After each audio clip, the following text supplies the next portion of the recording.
Remember those permission slips we needed as kids for a field trip, or the approvals we had to wait on at work before we could move a project forward? So many of us are still waiting for that green light, only now it's coming from inside our own mind. If you've been stuck in the start over cycle with wait, it's a good chance a deeper part of you hasn't granted permission to fully go for long-term success. So today, we are talking about the 10 fundamental self-permissions that shift you out of diet thinking and struggle thinking into weight mastery. These are some of the inner agreements that moved me from yo-yoing to stable release, keeping it off for 30 years. And they're the same ones my clients use to get off the hamster wheel. So please join me for this episode. I can't wait to share it all with you. Come on in.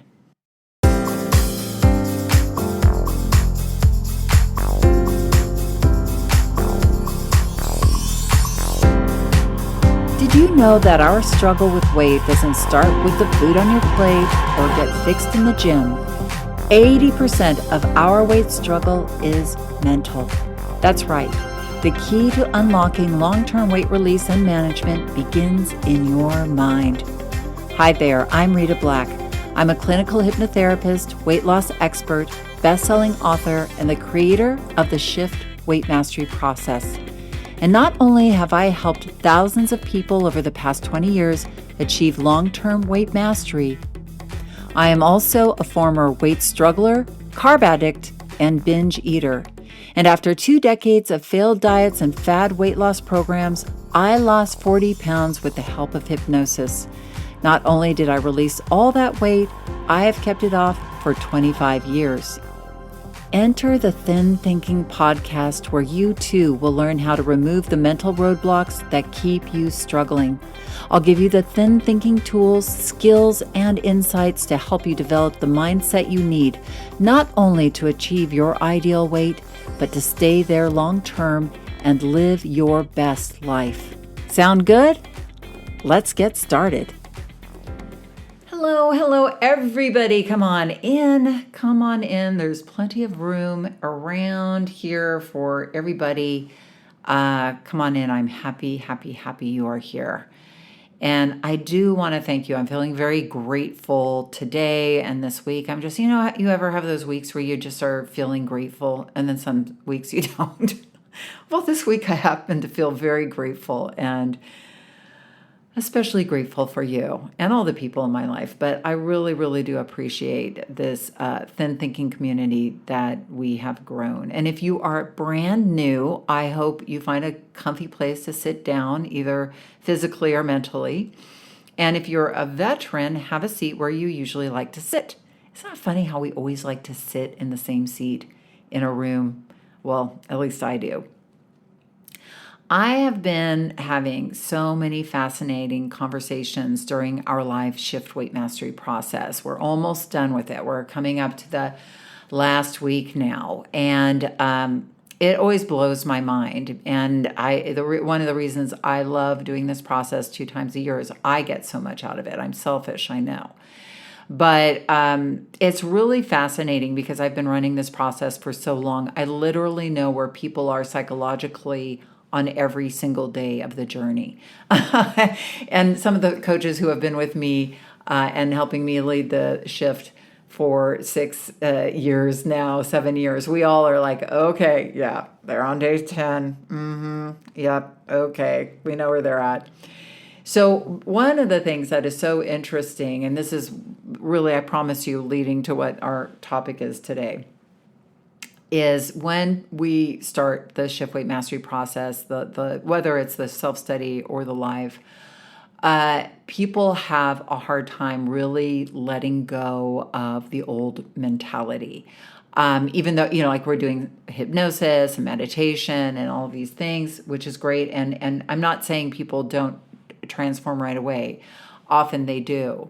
But there's a part that kind of stays on, and this is this part of being good and being bad, like this black and white. And we talk about it a lot in the Thin Thinking podcast. So if you're a veteran, you know what I'm talking about. but we do desperately cling to that. And it's understandable because it's in a way, it's comfortable. It's very clear, black and white, being good, being bad. And alongside that is just this idea of permission, granting ourselves permission when we've been locked in this sort of closet of the struggle of weight struggle. It's self-abusive. It is a place of not believing in ourselves, a lot of disrespect of ourselves. So this idea that we're kind of opening the door of the closet and saying, you can go out now, you can leave. And in fact, we want you to, take those first steps and just fly. Like you can do this.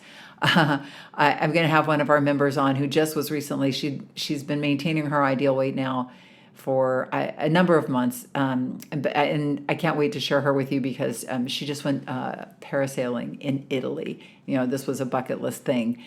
And, it was one of those things that she had to kind of give herself permission to take a big risk like that. And, going through the process and really believing in herself, open that. So that's coming up.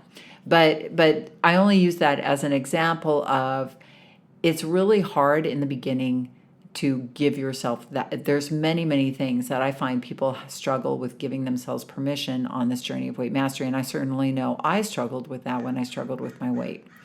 So I'm bringing back an episode that was incredibly popular a couple of years ago. So if you probably haven't heard this episode, and even if you have, it always is a great refresh. But these are about the permissions that I feel like are the most important permissions to grant ourselves, on the journey. And so I hope this opens some doors and connects with you deep in your heart. I had to chuckle, you'll see. I was about to turn 59, and now that I'm 61, I feel so, I think of myself as, when you hear yourself a couple of years ago, you're like, oh, you had no idea. But no, turning 60 was awesome and great, and, opened a lot of doors there too. I had to give myself permission to be 60. But right there, I was like so innocent, 58, turning 59. Oh my gosh, I thought I was, going to be so old. But now I seem so tender and young. All right, so enjoy the episode. And while you're at it, while you're listening, if you can do two things at once, subscribe. We have so many awesome episodes coming up this autumn and into the holiday season. We'll be, sending really great mindsets your way and also a couple of hypnosis sessions. So hit subscribe so you make sure to get it in your podcast platform every week. They're, sitting waiting for you. And if you want to go to our episode show notes, there is a place where you can sign up and we send you an email with our podcast every week. So feel free to subscribe there. But let's hop now into the episode. I hope you enjoy. Anyhow, I started thinking this year, I'm going to be 59, and what an interesting year. It is the gateway year into the 60s. Wow, I never thought I would be here, but I am, and it's cool. It's really cool. But it brings up a lot. It brings up the fact that I'm going to be an empty nester. What is my future going to bring? Longevity. How do I get it? Do I maintain my health? What do I want to do and accomplish with my life? And I realized that it is all very scary and also exciting. So thinking about this journey into the 60s that is coming up, it got me thinking about how when fear and doubt comes up and my subconscious wants to diminish my dreams and goals. Usually it's because there is a subconscious part of me that hasn't granted me permission to be bold and big. There is a part of me that says, this isn't okay, or what would other people think, or that isn't done. You know what I mean? We diminish those big, bold visions that we have for ourselves, and it seems to be subconscious. So self-permission is a wonderful thing. I'll tell you a little secret. I didn't have my first child until I was 38. And you know why? Permission. I didn't think I would be a good mother. In my late 20s and early pre-shift 30s, I had a lot to work through, and I didn't really feel ready, even though I got married at 24. So I had been married for a long time. And I remember my husband, who had his own reasons for not being quite ready to be a parent yet. We had a lot of fun, and we had adventures, both in England and here in Los Angeles. But he finally decided he was ready to start around the age of 40. And he said, well, are you in? And I said, well, and he said, okay, what's the hesitation? And I said, I just really don't think I'm going to be a good mom. And he said, well, how about just being a good enough mom? And there was something in that opened up a basement door in my subconscious mind that allowed this big permission slip within me to be signed. And it said, you can be a mother. And I felt aligned. Trying to get pregnant, well, that's going to have to wait for another podcast because that's a big saga as well. But if you think about it, miracles occur when we grant ourselves permission around the things we resist and fear. So I have been thinking about the permissions that I had to grant myself along the way of weight mastery. They didn't always happen at once in my journey. I had to grant permission every step along my 28-year journey. And this is important to know because the journey to weight mastery is layered and subconscious stuff keeps coming up. It's not just a linear line down the scale. We're human beings. We have a lot. We're very layered. So the weight mastery journey is going to be layered. And it helps to know this. And it helps to know that, I'm kind of reaching some resistance here in my journey. Do I need to grant myself more permission for something that I haven't granted myself permission for? So as we go through these, I'm going to prod you to start granting these permissions to yourself as well. And we're going to do this with a deep breath in. We're going to grant the permission, bring it in, and on the out breath, I'm going to have you help me blow out the 59 candles on my birthday cake, okay? So, and my birthday cake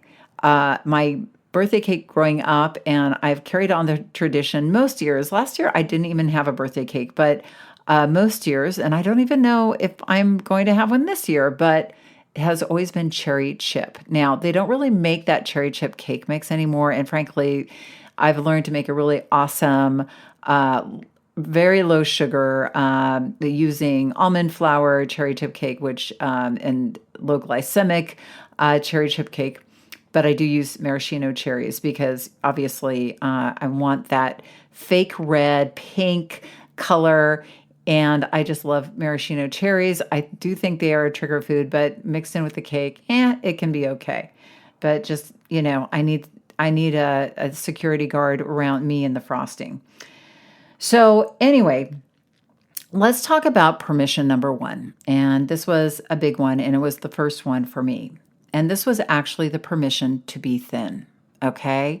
The permission to be thin. And that might sound vain or that might sound weird, but honestly, think about it. It's pretty powerful. After dieting and yo-yoing up and down the scale for years, I realized that most of my weight dieting cycle was more of an attempt to escape being fat rather than a real loving permission slip to create a lifestyle that allowed me to be thin and healthy. So think about that. That's offensive versus defensive. Mostly we're on the defensive. I don't want to be fat. Let me do whatever I can to not be fat, rather than I really want to create this amazing life for myself and be that person who is slim and healthy. That's different. And that needs some permission. I think about I'm a child of the 70s TV era and Gilligan's Island.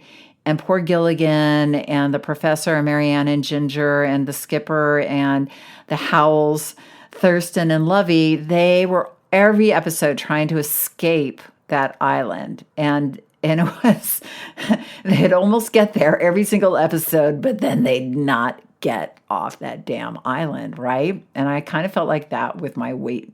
I'd be able to lose some weight, but then I never could quite keep it off.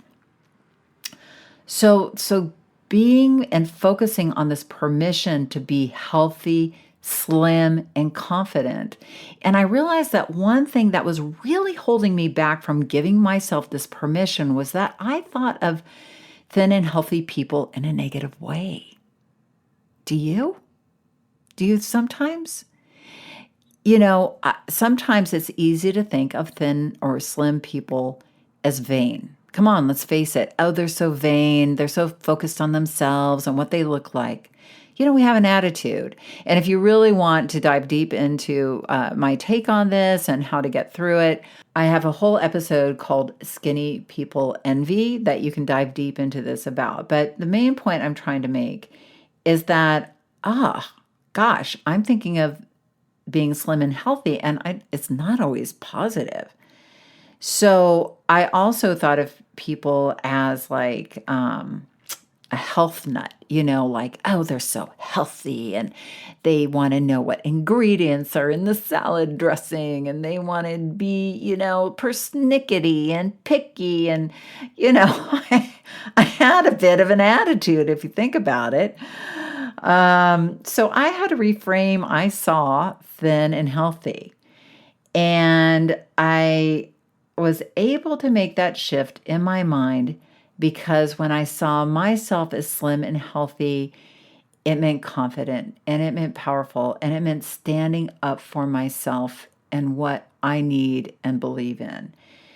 So having the identity of someone who holds health and a healthy lifestyle as a standard deeply,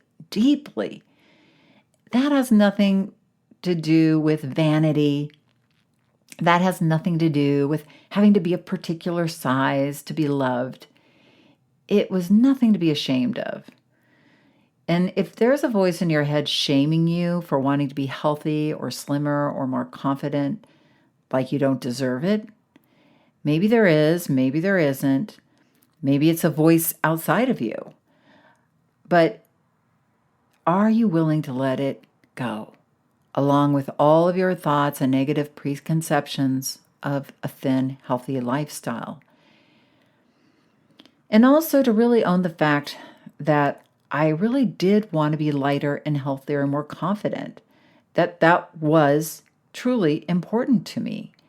Sometimes I think it was like, oh no, it's not really that important. Or, oh gosh, people should love me for who I am. But I wanted to feel lighter and healthier. I didn't want my joints to ache. And I at the age of the early 30s, I didn't want to know what it was going to feel like 10 years from now or 20 years from now. So after years of struggling, I finally gave myself that permission, and it was like a huge door opened. So how about you? Come on. Can you grant yourself permission to be thin? Just take a nice deep breath in and pull that permission in. Hold it, grant it, and blow out some of the many candles on my birthday cake. Thank you. Okay. Now, permission number 2, or self-permission number 2, starting the journey of weight mastery.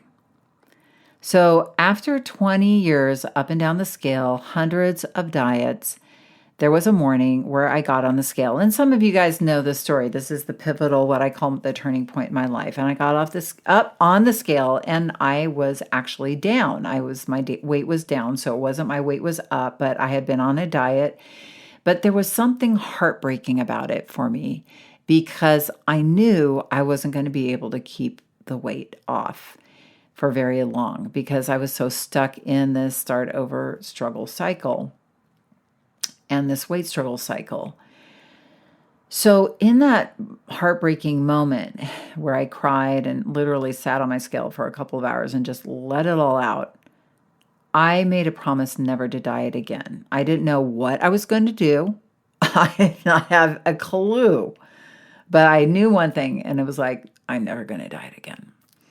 So cut to a few months later, and I was doing hypnosis and meditation and really just learning to feed my body without dieting and really seeking answers, researching long-term permanent weight management, getting mentored along the way. And I realized that what I was doing, what this thing was, this quest that I was on, was a journey. It wasn't like this rush down the scale.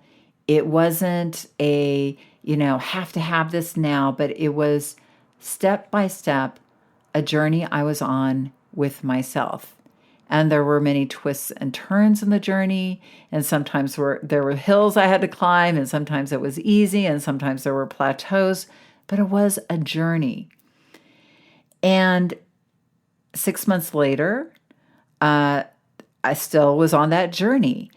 And I was lighter. I was almost at my ideal weight, but I hit a plateau. So again, I had to dig deeper into that journey and commit even more deeply to that journey that I had begun. And then as I got to my ideal weight, I was like, aha, so I see that this journey doesn't end like I thought it would. You think in this world of dieting, okay, the diet ends and I can just go back to doing whatever I wanted, but now I'm a skinny person and I'm healed and it's all good. Rather than the fact that I was still me, I was a lighter version of me, but I had still feelings and emotions. I still had to deal with food and social events and my life. So I realized, I see that I am lighter and more masterful, but I am continuing this journey and still having to be me on this journey, still learning lessons along the way. And then as time went on, I had children, and my parents passed, and I started my business, and all these very big life things came down my path of life as I was on my journey, and I had to pivot and adjust every step along the way. And sometimes it was harder, sometimes it was easier, sometimes it felt dark and heavy, and sometimes it felt light. But I maintained my weight within, a 5-pound range. And most people who have maintenance know that there's like a 5-pound range that, with a top edge and a bottom edge that you kind of allow and float between as you go through your life. And, maybe you're sitting there thinking, oh my God, this journey continues. What are you telling me, Rita? This is not good news.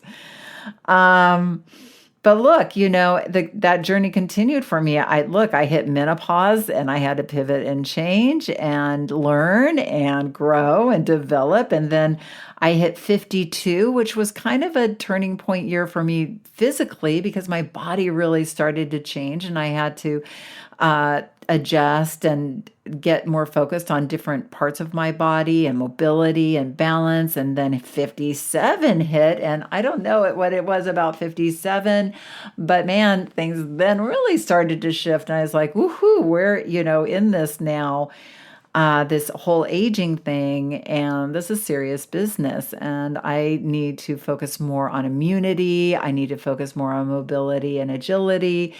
And I'm spending more time doing that, and it's a whole mindset shift. So it isn't, I think we get into this very rigid idea of weight loss is, or rigid idea of what weight management is, but weight management is incredibly fluid and ever growing and ever changing and ever evolving. And actually, if you're sitting there going, oh my God, this sounds like a horror show, I want to assure you it's not. It's invigorating and it's challenging.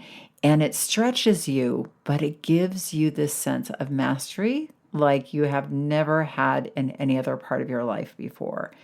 And I know as I continue into my 60s and 70s and 80s with the grace of the universe and, willingness from the universe, God willing, everybody willing, as my continue my life through my 80s, 90s, 100s, so I can, be alive to see my son turn 60 and have his retirement. I'd love to see that.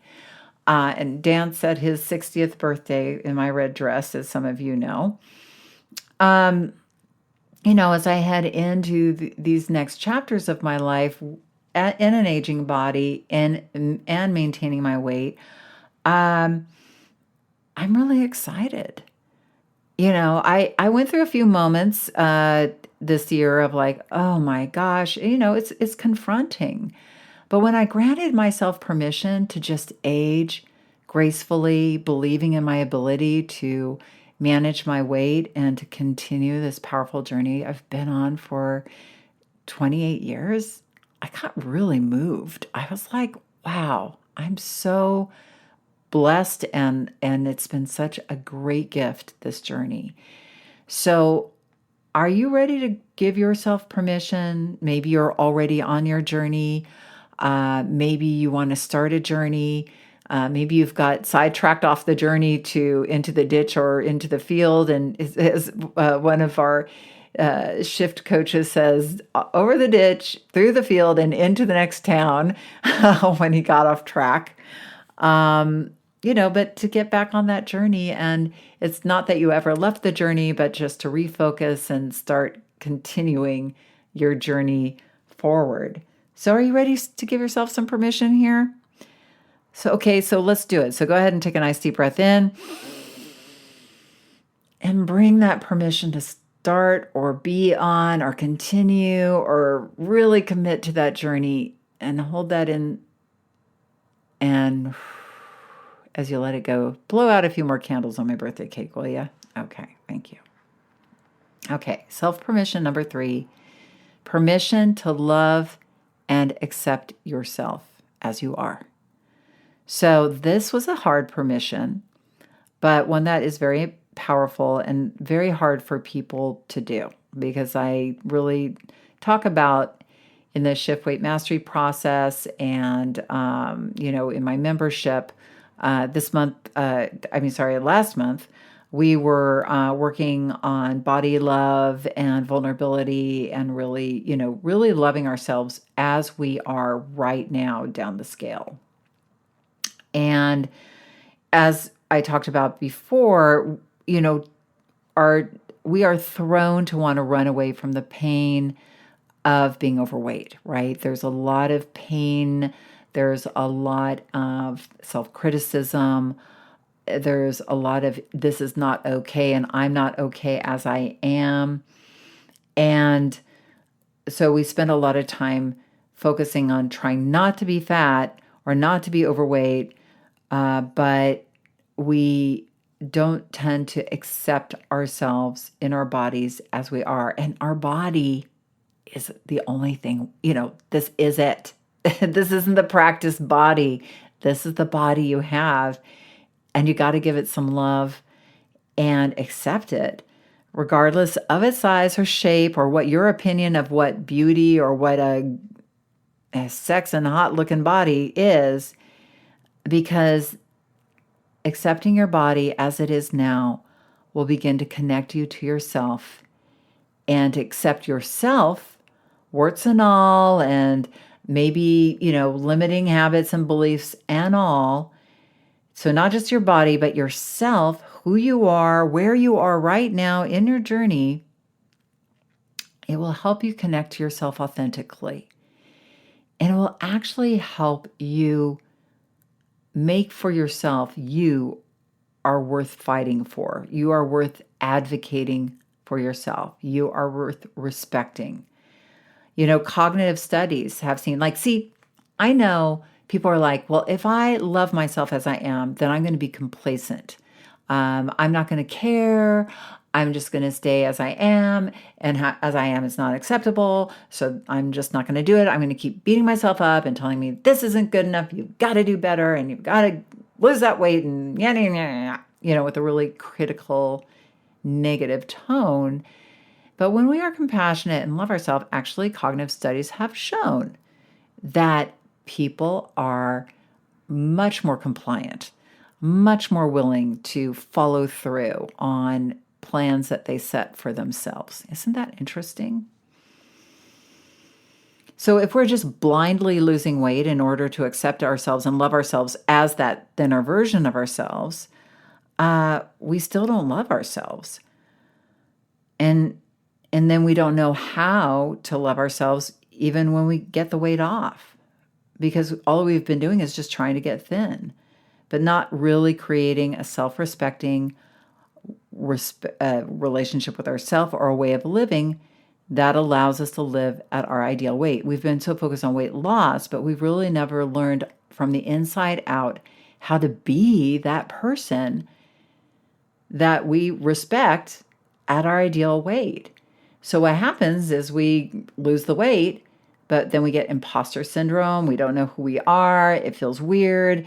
We're scared. We don't think we can keep the weight off. And guess what? We start gaining the weight back and then hating ourselves and then even deepening that self-hatred wound. So do me a favor. For my birthday, grant yourself permission to love the you here and now. Loving and caring for yourself, that beautiful you, him or her, here and now. And you'll see the whole new relationship forming with yourself. Okay, you ready? So take that nice deep breath in. Bring in that permission to love and accept yourself as you are.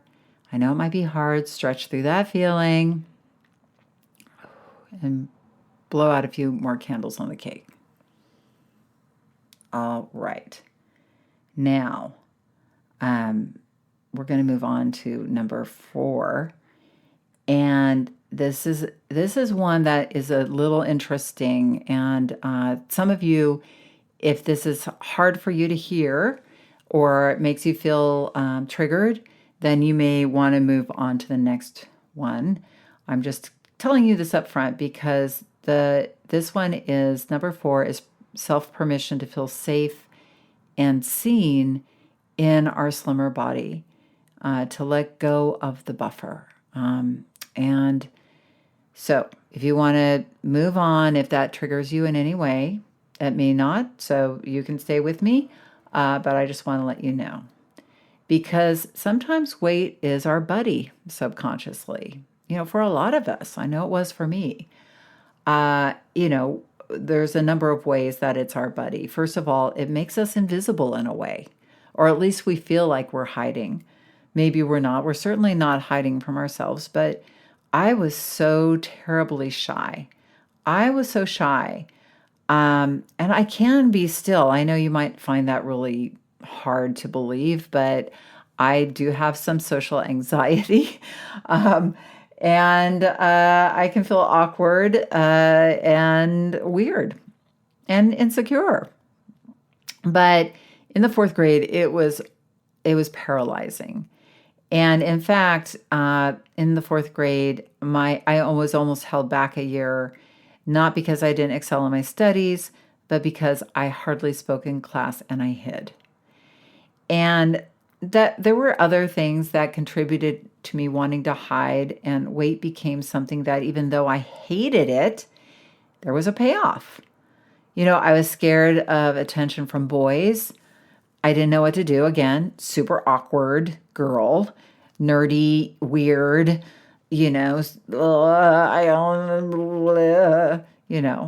and weight took me off the shelf in a way. It allowed me to hide from others and also kind of from myself, even though I didn't hide very well. I'm going to get to more of that in a moment. So how else is weight our buddy subconsciously? Well, it acts as protection. Many of my clients had childhoods for whatever reason they felt unsafe or underwent some trauma or both, and weight became a buffer or an armor. And so for many, when they release weight, major fear comes up, feeling very vulnerable and small, like they were when they were a child. And it is the thing, it's important to understand now. And, this does take a process. It doesn't happen all the way right away, especially if you've had trauma or things that happened where you felt unsafe. But there's that little girl or little boy within you that is feeling that they're still there, right? Then they are still there. But now you are the older adult.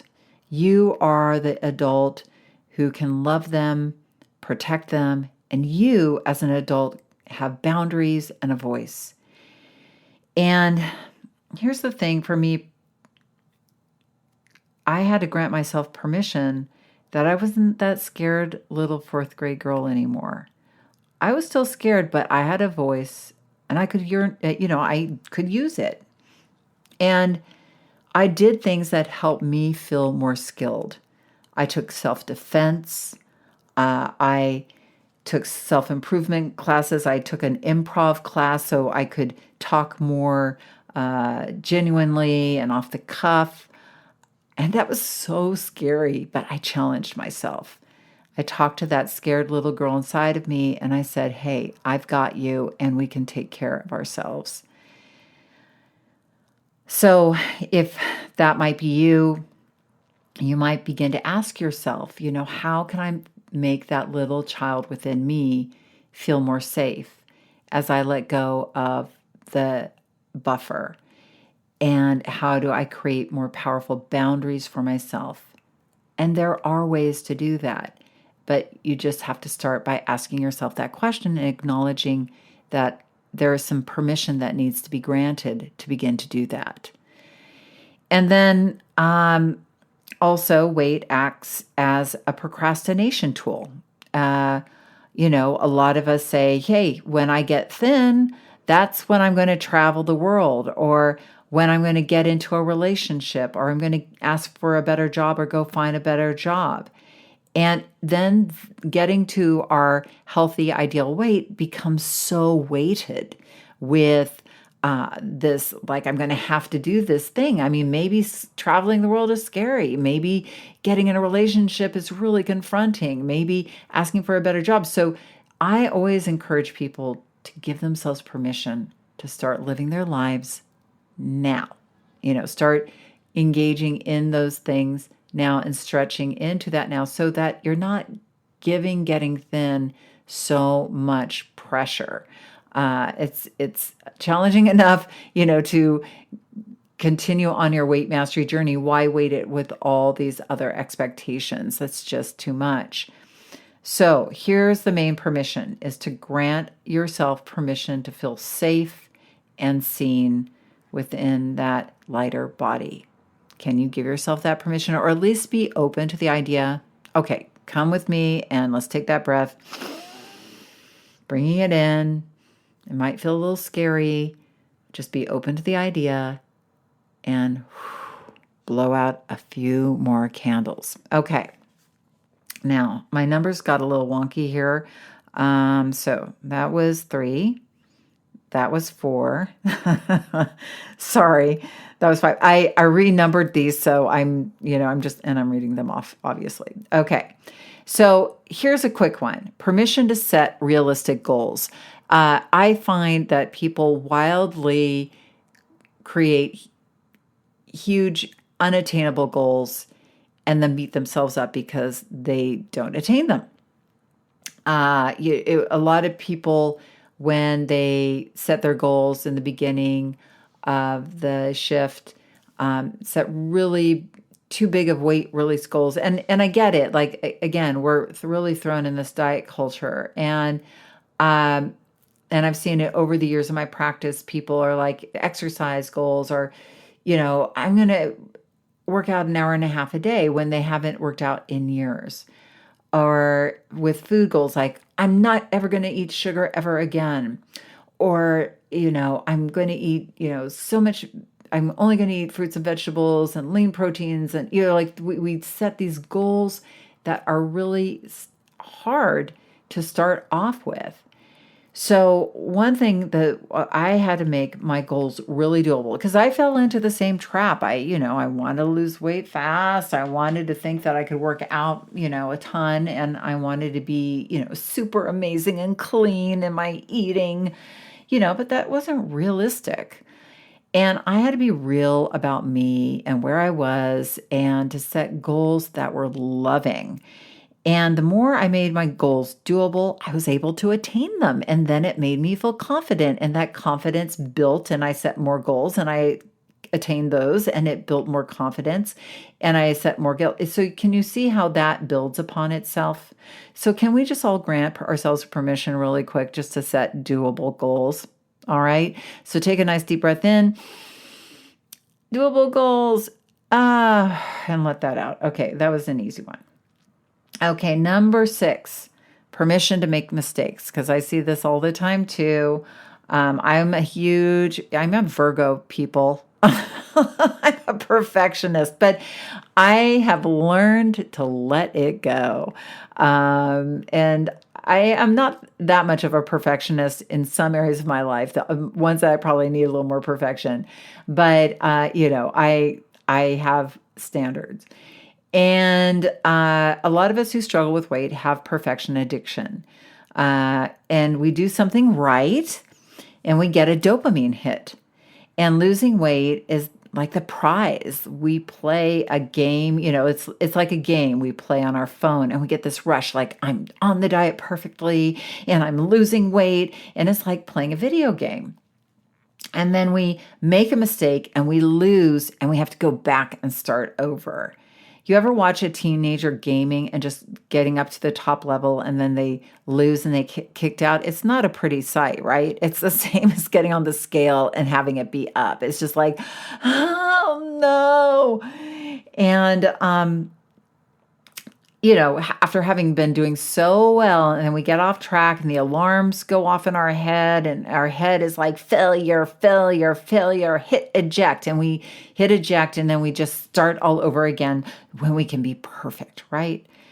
But, here's the thing, and here's permission to make mistakes, and permission is really necessary here because you are not going to achieve long-term permanent weight management being perfect. You never are.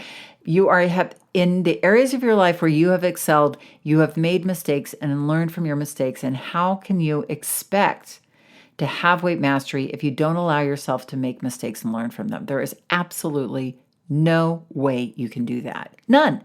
The brain learns from making mistake. AI put in front of a chess game didn't know chess at all.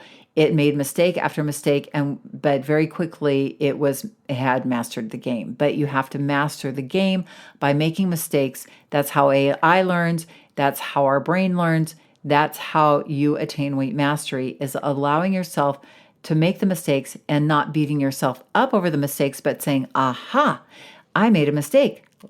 Opportunity to learn. You want to think like, use your brain like a computer and self-correct rather than starting the whole computer program over again. You're self-correcting along the way, getting better and better, just like AI. So when my journey, things didn't look so good, plateaus, doing good, but then bad habits would come back that I had to retrain. I messed up. It was a mess.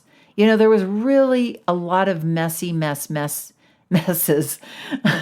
on my journey of weight mastery. A lot of the times it didn't look good, and I hated that. But I also hated the idea of not being on my journey. And I stretched through those moments knowing that I would get to the other side and I would feel better and I would have learned something. And if I hadn't done that, I wouldn't be where I am today. So look messy, learn to love the mess, learn to stretch through that feeling of like, I gotta be perfect. No, you don't. I want you to make mistakes. I want you to learn from them. Yay. When you get off track, awesome. Because the key to long-term consistency is getting back on track and building that muscle of getting back on track. It ain't starting over. So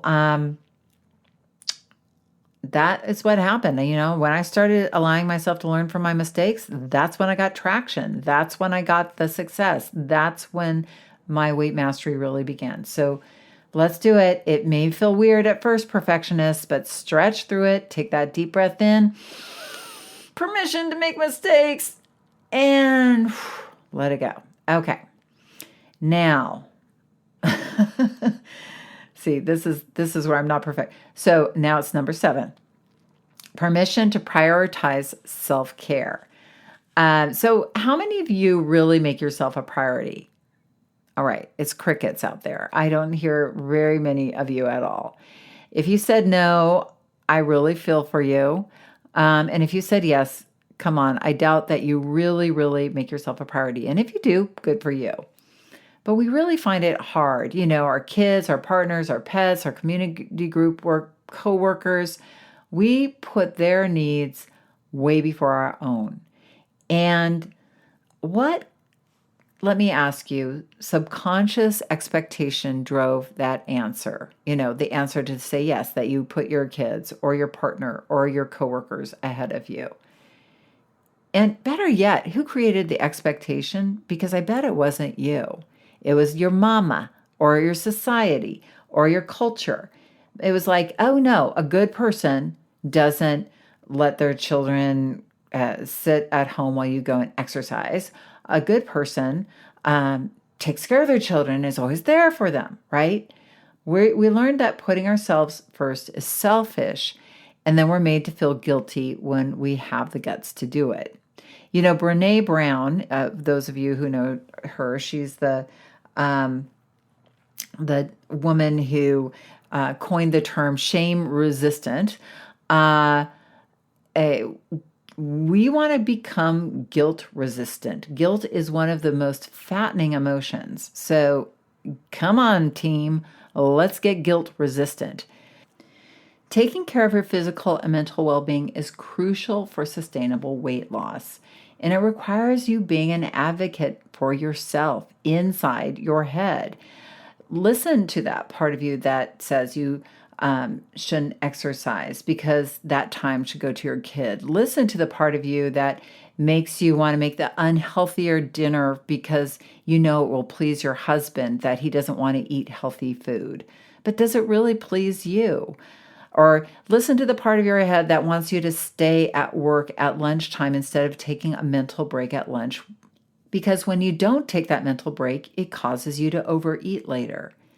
Face it, ignoring yourself and taking care of other people first not only wears you down, but also makes you resentful, which, by the way, folks, is the second most fattening emotion. Yep, resentful. Your kids, your partner, your colleagues will be glad that you're taking care of yourself first because the quality of your attention when you do give them time will be so much better and more authentic and loving. This is a big ask, but I'm going to ask you to put your needs at the top of the list and you will be glad you did. So, all right, everybody, take that nice deep self-permission breath in for that prioritizing self-care and a few more candles. I can see the smoke rising. All right. Number 8, permission to create your own functional and loving relationship with food. All righty. So long-term permanent weight release isn't about restriction or deprivation. We have to grant ourselves permission to create our own way of eating that works for us. And this can be scary and hard. We don't trust ourselves. We don't feel safe outside the boundaries of a food plan or a diet that somebody else has created. But we have to start creating a more flexible idea of our lifelong path of feeding ourselves. You probably know a fair amount of what works for you and doesn't. Right now, you do. You have a lot of knowledge in you because you've done a lot of diets and you've seen what works and what doesn't. You've fed yourself a lot of times and you know what works and what doesn't. And a lot of our learning has to come from tuning into our bodies and seeing what works and what doesn't, not looking out our side of ourselves to some diet or diet plan or cutting out some macronutrient group. our bodies are highly individual, and we need to learn to feed them in a way that makes us feel nourished, stabilized, and aligned. Everybody is different. There was a study in the National Weight Registry, which is a study of long-term permanent weight management.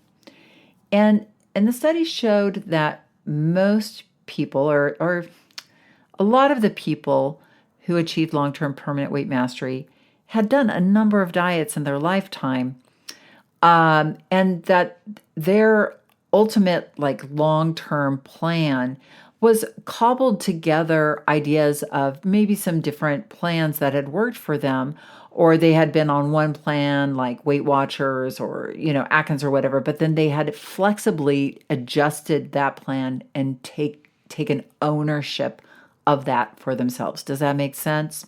So the point I'm making is there's a lot of diets out there, and I'm sure you've been on a lot. You know a lot about what works for you and what doesn't, what hooks you, what doesn't. And so your long-term plan isn't going to look like a perfect diet outside of you that's all neat and tidy. It is going to look like you creating a way of eating, a structure of eating, times of eating, ways of feeding yourself that honor you.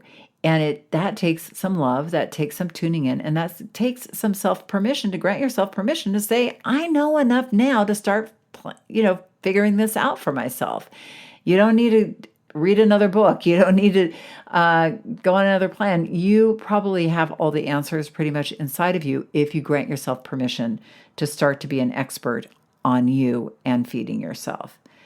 So just give yourself permission to trust that you can do this. Just take the baby steps, knowing that the answer is within you and not outside of you.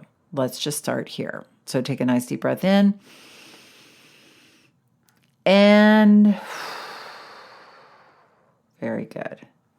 All right. So I am looking through here, and I apologize. I've got a few more permissions left, and I have a feeling you guys are going to get an extra permission. Because I said that was 8, 9, 10. Oh, no, 10. I think we're doing 9. But anyway, now we're doing 10. Okay, yeah, there's a bonus one. Okay, so number 9 is permission to be resilient, patient, stretch, flexible, and celebrate small victories. So we rarely celebrate those small victories on our way of weight mastery. And how we get resilient is by celebrating and looking at what's going well for ourselves. Our brain is negativity biased, and what that means is that we're always on the alert for the next bad thing or scary thing or thing that is going to put us in danger. So haven't you ever noticed that you can't wait to achieve something or experience something, and the moment that you do, the moment that you get the raise, or the moment that you win the award, or the moment that that amazing thing happens, your mind immediately moves on to the next thing and worrying about something else. You win the lotto, and it's like, oh, shoot, I'm going to have to pay taxes. Oh, I wonder if my neighbor is going to find out and want money from me.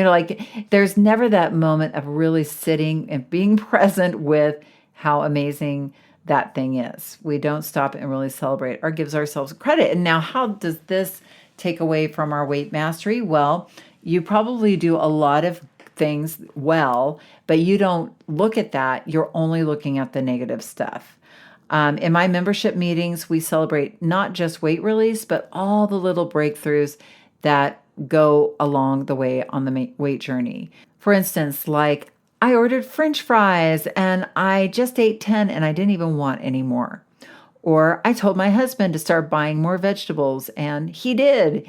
And I got up and I wrote gratitude in my journal. So those little things along the way matter, but we don't acknowledge them. And when we do, we start to build more confidence and trust in ourselves. So, okay, are we going to notice the small stuff along the way and celebrate it? Because if we don't, we're just going to keep looking for that next negative thing and give up the next time we get off track and start over rather than going, what did I learn? Oh, but look at what I did well there. And this is how learning happens. So take that nice deep breath in, self-permission to notice the small victories, and okay. Last but not least. Okay. Permission, my friends, to be a maverick, to reject societal standards, both for your body image, but also for your social group if they are unhealthy. You don't have to live by anyone's rules. You are a leader if you grant yourself permission to be. And, of all the permissions before this one, I hope that they all add up to this, that leading yourself on this journey and opening the permission doors to your weight journey is a self-leadership journey. And when I say that, you are creating your life and you are creating your reality. You are not the victim of your life and you are not the victim of your weight struggler reality. You are creating your weight mastery reality. You create it. It begins in your mind and you are the maverick, visualizing it first and living into it. You create your own norms of what is beautiful, what you want to have in your life, what you want to have in your environment. You give yourself permission to reject the narrow societal standards of beauty and recognize that everyone's body is unique, and you can challenge the unrealistic expectations set aside by media and the social pressures by celebrating your diverse body size and shape and your abilities. And you're also leading others around you into healthier lives because they're going to be inspired by you, especially if you take on that leadership role. I had a dear client who I was on a Zoom meeting with, and she was going away for the weekend, and she was concerned that her two friends were kind of like overeaters, overdrinkers, and she was like, I feel like I'm going to fall into that trap and I'm going to have one of these weekends and I don't really want to do it and I don't want to overindulge. And, we kind of talked through it. And this is somebody who has released a lot of weight and had a lot of experience. And I said to her, and it was kind of a self-permission moment where I said, well, what, they might really appreciate you leading them through a healthy weekend. Who says you have to drink and eat because they do? Can't you go into that situation and say, what would be a really great, I would love it if we could be, make it a healthy weekend, but have a fun weekend as well. We don't have to not drink, but maybe we'll just have a little bit to drink, but we can do these other fun things and we can make healthy meals. We can go to the farmer's market. We can challenge ourselves, right? And she ended up doing it and having an amazing time. And actually her friends were really happy to have her do that. So we don't have to settle for others' beliefs about food or what they find acceptable to put in their bodies. Be a powerful leader of yourself. Be a powerful leader of yourself, a maverick. Create the future you want to live in your mind and then lean into it. Offensive versus defensive living. Okay, I hope this served you and that you had a breakthrough in the area of self-permission. And I want to thank you for blowing out all the... Oh, wait a minute. We didn't do the breath for self-permission. Hold on just a minute. Okay, last deep breath in. Taking in all those self-permissions that we've taken in. One last deep breath in. And let's finish blowing out the candles on the birthday cake. Okay, friends, I hope this episode served you. And now come to think about it, I didn't even have a 61st birthday cake this year. I just realized that. And oh my God, I was so attached to cake every single damn year of my life. To think that I turned 61, had a fabulous birthday, but I didn't have cake, and I don't even think I blew out a candle. I just blew out my own inner candles like we've been doing today. So, yeah, well, there you go. Let's see what 62 brings. But I want to thank you for being in the Thin Thinking community. You are the frosting that tops my life with deep rich sweetness. So thank you from the bottom of my heart for being here. I truly, truly wish you a happy week. And remember that the key, and probably the only key to unlocking the door of the weight struggle, is inside you. So keep listening and find it, and we will be back next week. Thanks for listening to the Thin Thinking Podcast. Did that episode go by way too fast for you? If so, and you want to dive deeper into the mindset of long-term weight release, head on over to www.shiftweightmastery.com. That's www.shiftweightmastery.com, where you'll find numerous tools and resources to help you unlock your mind for permanent weight release, tips, strategies, and more. And be sure to check the show notes to learn more about my book, From Fat to Thin Thinking, Unlock Your Mind for Permanent Weight Loss, and to learn how to subscribe to the podcast so that you never miss an episode.